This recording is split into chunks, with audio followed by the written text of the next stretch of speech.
ఇవాళ రాత్రి సీఎం రేవంత్ ఢిల్లీ పర్యటనకు వెళ్లనున్నారు. రేపు ఉదయం పార్లమెంటు భవన్లో ప్రధాని మోడీతో ఆయన భేటీ కానున్నారు. ఈ 8, 9 తేదీల్లో హైదరాబాద్లో జరగనున్న గ్లోబల్ సమ్మిట్లో పాల్గొనాల్సిందిగా ప్రధానిని ఆహ్వానించనున్నారు సీఎం. అలాగే పలువురు కేంద్ర మంత్రులను రేవంత్ ఆహ్వానించనున్నారు. ఖర్గే, రాహుల్ గాంధీని కూడా గ్లోబల్ సమ్మిట్కు ఇన్వైట్ చేయనున్నారు.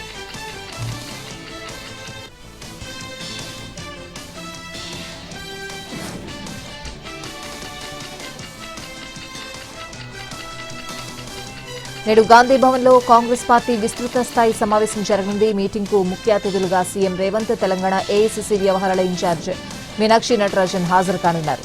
కొత్తగా నియమితులైన డీసీసీలు, టీపీసీసీ ఉపాధ్యక్షులు, జనరల్ సెక్రటరీలతో సమావేశం కానున్నారు. కొత్త డీసీసీలకు సీఎం దిశానిర్దేశం చేయనున్నారు. పార్టీ సంస్థాగత నిర్మాణం, స్థానిక సంస్థల ఎన్నికలు, విజయోత్సవ సంబరాలపై సమీక్ష జరపనున్నారు.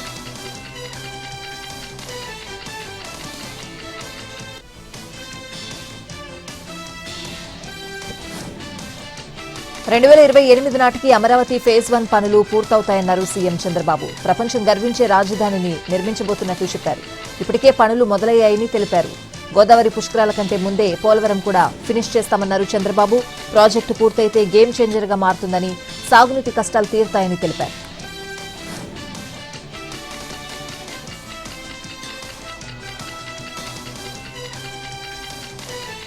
మక్తల్ నియోజకవర్గాన్ని గత పాలకులు నిర్లక్ష్యం చేశారన్నారు సీఎం రేవంత్. అందుకే ఇక్కడి నుంచి ప్రజాపాలన విజయోత్సవాలు ప్రారంభించామని తెలిపారు. గత పాలకులు ఈ ప్రాంతానికి నీళ్లివ్వాలనే ఆలోచన చేయలేదన్నారు. దండు కట్టండి, గుంపు కట్టండి, దగ్గరుండి పని చేయించుకోండని పేర్కొన్నారు సీఎం. ఎవరైనా లంచం అడిగితే వీపు విమానం మోత మోగించాలన్నారు.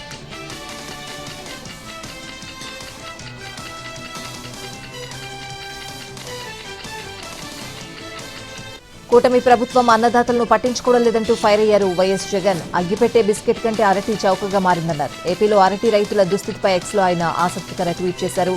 కిలో అరటి పండ్లు 50 పైసలకే అమ్ముడుపోతున్నాయని అందులో రాసుకొచ్చారు. అరటి పండ్లకే కాదు, ఉల్లి, టమాటా లాంటి చాలా పంటలకు మంచి ధర దక్కడం లేదన్నారు జగన్.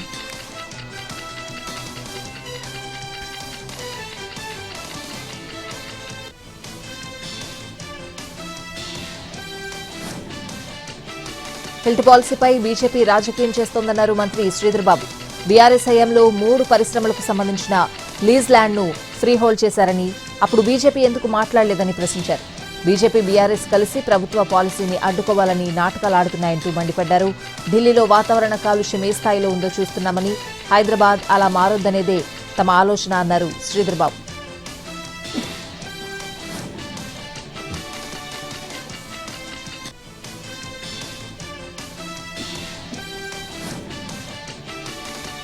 కోకపేటలో ఒకప్పుడు 10,000కు ఎకరం ఉంటే ఇప్పుడు 170 కోట్లకు అమ్ముడవుతోందని అన్నారు సీఎం చంద్రబాబు. అభివృద్ధి జరిగితే భూములకు రెక్కలొస్తాయి అనడానికి ఇదే నిదర్శనమన్నారు. వ్యవసాయంతో పాటు పారిశ్రామిక అభివృద్ధి జరగాలన్నారు.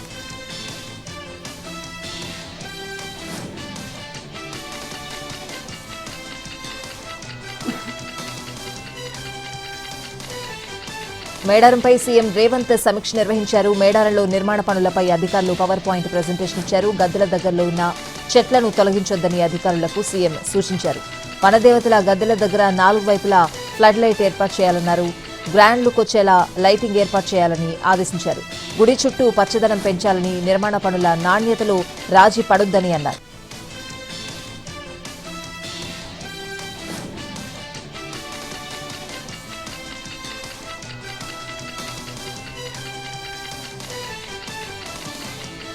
శ్రీకాకుళం జిల్లా సంతబొమ్మాళి మండలం తాళవలసలో డయేరియా విజృంభించింది. ఇప్పటి వరకు 9 మంది అతిసార లక్షణాలతో టెక్కలి ఆసుపత్రిలో చేరారు. అందులో 3 డిశ్చార్జ్ కాగా 5గురికి చికిత్స కొనసాగుతోంది. తాళవలసలో డయేరియా ప్రబలడంపై సీఎం చంద్రబాబు ఆరా తీశారు. గ్రామంలో పరిస్థితిని సీఎంకు వివరించారు అధికారులు.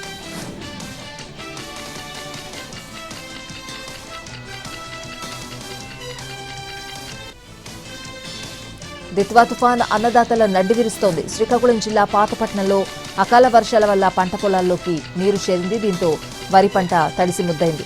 కళ్ళాల్లో ఆరబెట్టిన ధాన్యం బస్తాలకు పట్టాలు కప్పి కాపాడుకునే ప్రయత్నం చేస్తున్నారు రైతులు. కొన్ని చోట్ల రోడ్లపై ఆరబెట్టిన ధాన్యం బస్తాలను మిల్లులకు తరలించేందుకు పరుగులు పెడుతున్నారు అన్నదాతలు. చేతికొచ్చిన పంట నేలపాలవ్వడంతో ఆవేదన వ్యక్తం చేస్తున్నారు.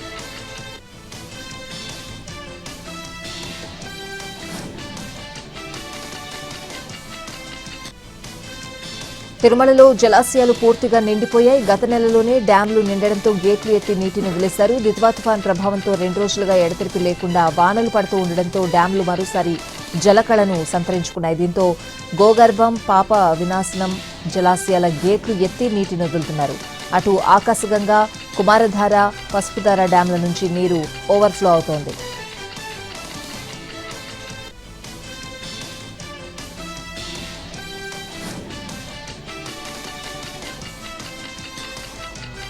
తమ పిల్లలపై హెడ్ మాస్టర్ వివక్ష చూపుతున్నారంటూ ఆందోళనకు దిగారు తల్లిదండ్రులు. కాకినాడ జిల్లా యు కొత్తపల్లి మండలం ఎండపల్లి హైస్కూల్ వద్ద నిరసనకు దిగారు పిల్లల పేరెంట్స్. ప్రధాన ఉపాధ్యాయుడు అనుచితంగా ప్రవర్తిస్తున్నారని విద్యార్థుల తల్లిదండ్రులు ఆరోపించారు. కించపరిచేలా మాట్లాడడం వల్ల పిల్లలు మానసికంగా కుంగిపోతున్నారని అన్నారు. హెడ్ మాస్టర్పై ఉన్నతాధికారులు కఠిన చర్యలు తీసుకోవాలని డిమాండ్ చేశారు.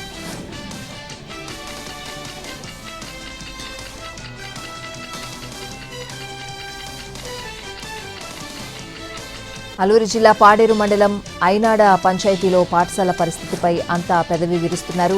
ఏళ్లు గడుస్తున్నా ఇంకా పాత మట్టి గోడల్లోనే స్కూల్ను నిర్వహించడంపై గ్రామస్తులు, విద్యార్థుల తల్లిదండ్రులు సీరియస్ అవుతున్నారు. ఒకసారి స్కూల్లోకి విష సర్పాలు వస్తున్నాయంటూ స్టూడెంట్స్ భయాందోళనకు లోనవుతున్నారు. పాఠశాలతో పాటు ఊరికి కనీస వసతులు కల్పించాలని డిమాండ్ చేస్తున్నారు.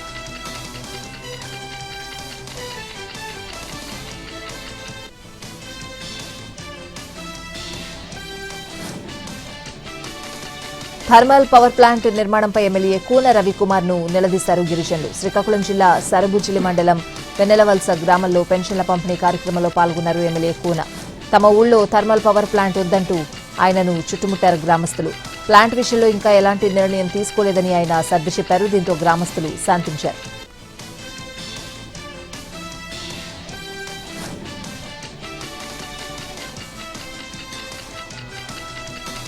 తిరుపతిలోని రాజ్ పార్క్ హోటల్కు బాంబు బెదిరింపులు రావడం కలకలం రేపింది. 4 RDX బాంబులతో పేల్చివేస్తామంటూ బెదిరింపు మెయిల్ పంపారు గుర్తు తెలియని వ్యక్తులు. దీంతో అప్రమత్తమైన హోటల్ యాజమాన్యం పోలీసులకు ఫిర్యాదు చేశారు. వెంటనే clues team, dog squad, bomb disposable teams అక్కడికి చేరుకుని సోదాలు నిర్వహించారు.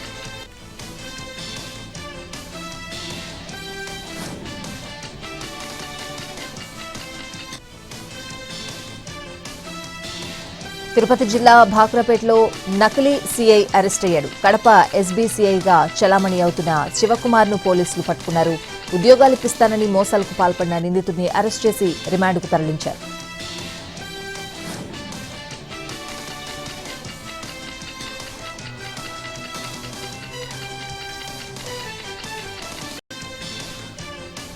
అనకాపల్లి జిల్లా చోడవరం చిన్నారులు జాతీయ స్థాయిలో ప్రతిభను చాటుకున్నారు. చెన్నైలోని శ్రీదర్శిని కళాయిగూడెం సంస్థ నిర్వహించిన 21వ వార్షికోత్సవ చిత్రలేఖనం పోటీల్లో చోడవరం చిత్రకళ నిలయానికి చెందిన 8 మంది విద్యార్థులు మెడల్ సాధించారు. Putta Rohit, B Swajith, G Varshini, B Janani gold medals గెలుచుకున్నారు. మిగిలిన 4 స్టూడెంట్స్ వెండి పతకాలు కైవసం చేసుకున్నారు.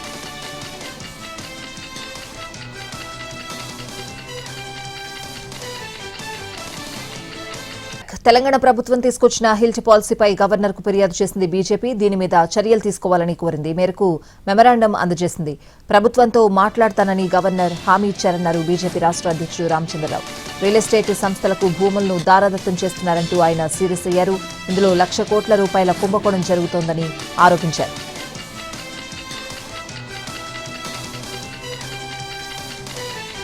ఫ్యూచర్ సిటీలో గ్లోబల్ సమ్మిట్ కు వేగంగా ఏర్పాట్లు జరుగుతున్నాయి. సుమారు 100 ఎకరాల విస్తీర్ణంలో ఏర్పాటు చేస్తున్నారు. భారీ సెమినార్ హాళ్ల కోసం భూమిని చదును చేసే పనులు జరుగుతున్నాయి. ఈ నెల 8, 9 తేదీల్లో జరిగే సదస్సుకు విభిన్న రంగాలకు చెందిన 3,000 మంది ప్రముఖులు హాజరు కానున్నారు. గిన్నిస్ బుక్ ఆఫ్ వరల్డ్ రికార్డుకు ఎక్కేలా గ్లోబల్ సమ్మిట్ డ్రోన్ షోను ప్లాన్ చేస్తోంది ప్రభుత్వం.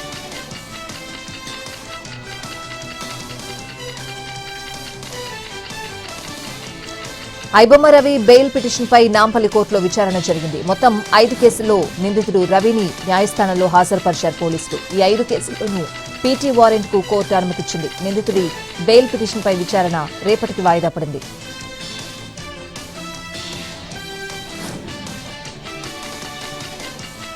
ఖమ్మం జిల్లా కాంగ్రెస్ కమిటీ అధ్యక్షుడిగా నూతి సత్యనారాయణ గౌడ్ బాధ్యతలు చేపట్టారు. ఈ సందర్భంగా deputy CM Bhatti Vikramarka party క్యాడర్పై ప్రశంసల జల్లులు కురిపించారు.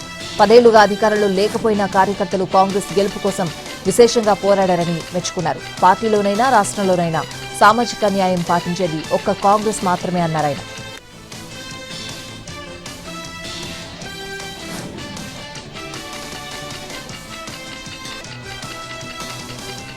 హైదరాబాద్ నాంపల్లిలోని నీలోఫర్ పిల్లల ఆసుపత్రిలో బొద్దింకల బెడద ఎక్కువైంది. ఆర్ఐసీయూ వార్డులో బొద్దింకలు తిరుగుతూ ఉండడంతో రోగుల తల్లిదండ్రులు ఆందోళన చెందుతున్నారు. వార్డుల్లో బొద్దింకల వల్ల పిల్లలకు మరిన్ని కొత్త రోగాలు అంటుకునే ప్రమాదముందని వాపోతున్నారు. బొద్దింకల్ని నివారించడంతో పాటు ఆసుపత్రిలో పరిశుభ్రమైన వాతావరణం ఏర్పాటు చేయాలని కోరుతున్నారు.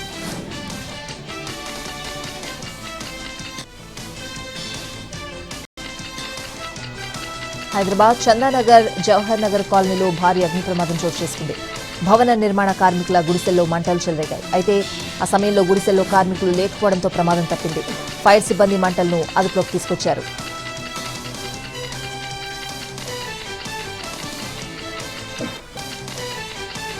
మహారాష్ట్రలోని మహాయుతి కూటమిలో విభేదాలు భగ్గుమన్నాయి. CM Fadnavis, deputy CM Eknath Shinde మధ్య అంతర్గతంగా వార్ జరుగుతోంది. ఒక పార్టీ కార్యకర్తలను మరో పార్టీ నేతలు చేర్చుకోవడంపై చిచ్చు రాజుకుంది. మహారాష్ట్ర మున్సిపల్ ఎన్నికల వేళ అధికార మహాయుతి కూటమిలో చేరికలు కుంపట్లను రాజేసింది.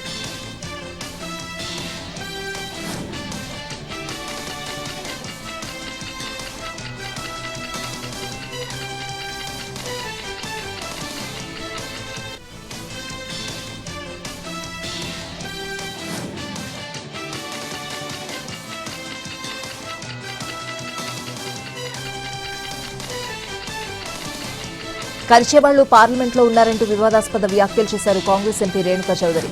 తన కారులో పెంపుడు కుక్కను పార్లమెంట్ తీసుకొచ్చారామె. అది గమనించిన భద్రతా సిబ్బంది అభ్యంతరం తెలిపారు. ఆ శునకాన్ని ఆమె ఇంటికి పంపించేశారు. దీంతో రేణుకా చౌదరి ఆగ్రహించారు. మూగజీవి కారులో ఉంటే ఇబ్బంది ఏంటని ప్రశ్నించారు. కుక్కలు కరవవు, కరిచేవాళ్లు పార్లమెంట్లో ఉన్నారంటూ సీరియస్ అయ్యారు.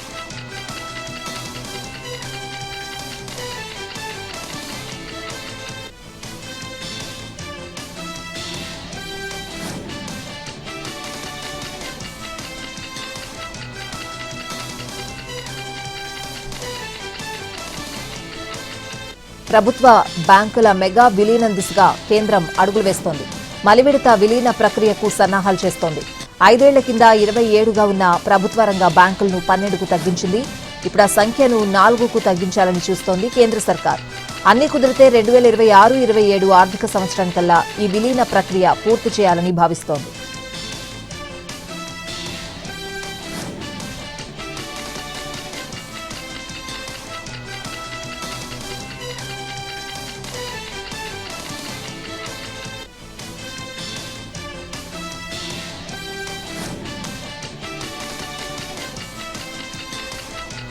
సైబర్ నేరగాళ్ల ఖాతాలు ఫ్రీజ్ చేసేందుకు ఏఐ ఎందుకు వాడట్లేదని ఆర్బీఐని సుప్రీంకోర్టు ప్రశ్నించింది. డిజిటల్ అరెస్ట్ కేసుల విచారణ సందర్భంగా అత్యున్నత న్యాయస్థానం ఈ కామెంట్లు చేసింది. ఈ కేసుల్లో పాన్ ఇండియా స్థాయిలో ఒకే తరహాలో దర్యాప్తు ఉండాలని సీబీఐకి సూచించింది. సీబీఐ విచారణకు సమ్మతి తెలియజేయాలని బెంగాల్, తమిళనాడు, కర్ణాటక, తెలంగాణకు సూచనలు చేసింది.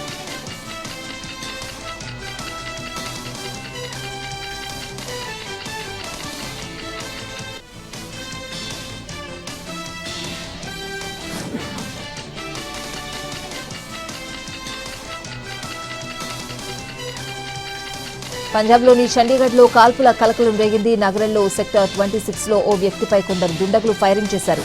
ఈ ఘటనలో 35 ఏళ్ల యువకుడు మృతి చెందాడు. మృతుడి శరీరంలో 4-5 చోట్ల గాయాలున్నాయని, పూర్తి వివరాలు పోస్టుమార్టం తర్వాత చెబుతామని పోలీసులు తెలిపారు. దీనికి గ్యాంగ్ వార్ కారణమని సమాచారం.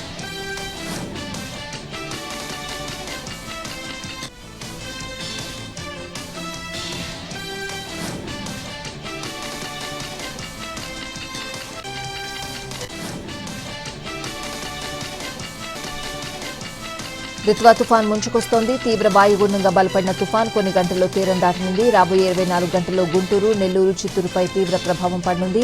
ఈ 3 జిల్లాల్లో భారీ నుంచి అతి భారీ వర్షాలు కురిసే అవకాశాలున్నాయి. దీంతో ఉత్తర కోస్తా పోర్టులకు 1వ నెంబర్, దక్షిణ కోస్తా పోర్టులకు 3వ నెంబర్ ప్రమాద హెచ్చరికలు జారీ చేశారు అధికారులు. ఇవాళ రేపు వేటకు వెళ్లొద్దని మత్స్యకారులకు సూచించారు.